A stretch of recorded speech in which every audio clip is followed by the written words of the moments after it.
বাংলাদেশ ব্যাংকের আগের governor Ahsan H মনসুরকে remove করা হয়েছে এবং কিভাবে একজন নতুন গভর্নরকে নিয়োগ দেওয়া হয়েছে। রিমুভাল প্রক্রিয়া এবং নতুন নিয়োগকে আমাদের সহকর্মী অ্যাডভোকেট আব্দুল্লাহ আল মামুন চ্যালেঞ্জ করেছে, কেন এইটা অবৈধ হবে না। শিয়া বাটার ও ভিটামিন সমৃদ্ধ লিলি বিউটি সোপ, তারুণ্যময় উজ্জ্বল ত্বকের জন্য। আইনে পরিষ্কারভাবে রয়েছে, কোন গভর্নরকে রিমুভ করতে হলে তার অযোগ্যতা, ইনক্যাপাবিলিটি অ্যান্ড ইনক্যাপাসিটি দেখাতে হবে।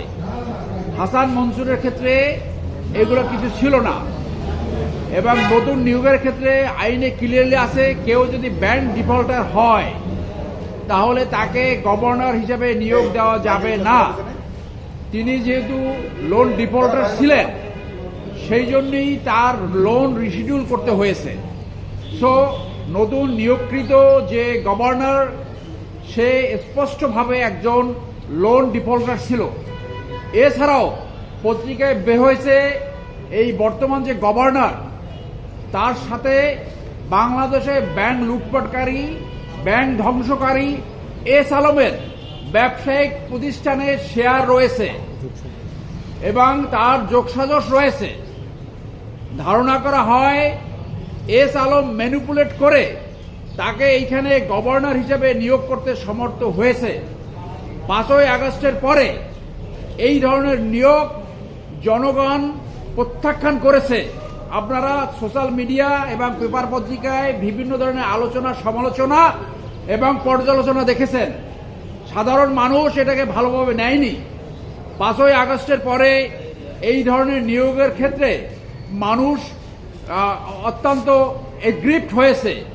সেই ক্ষেত্রে আমরা আশা করব কোর্টে এই মামলা শুনানির পরে আদেশ হবে এবং আদেশ শুনানির পরে এই রিমুভাল প্রক্রিয়া এবং এই নিয়োগ প্রক্রিয়া অবৈধ ঘোষণা করা হবে। একই সাথে আপনাদের মাধ্যমে আহ্বান জানাবো, সরকার এই নিয়োগ প্রক্রিয়াটা যেন দ্রুত তদন্ত করে এর বিরুদ্ধে ব্যবস্থা গ্রহণ করে। এই ধরনের একজন লোককে বাংলাদেশ ব্যাংকের গভর্নর নিয়োগ করার অর্থ হলো আপনার এই যে শুটকির পাহারাদার হিসেবে বিড়ালকে বসানো। এই শুটকি বাজারের পাহারাদার বিড়াল হতে পারে না।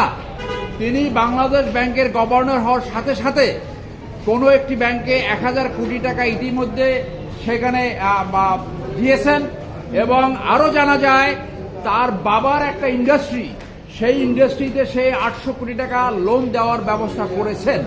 সেই জন্য আমি আবারও বলবো, সরকারের উচিত হবে দ্রুত কিভাবে তার মতো একটা লোক বাংলাদেশ ব্যাংকের গভর্নর হলো এবং এই কথাগুলো যদি সত্য হয়, সরকারের উচিত হবে ইমিডিয়েটলি তাকে এখান থেকে সরিয়ে যোগ্য, দক্ষ এবং অত্যন্ত অনেস্ট এবং জনগণের কাছে গ্রহণযোগ্য এই ধরনের একজন লোককে বাংলাদেশ ব্যাংকের গভর্নর হিসেবে নিয়োগ করা।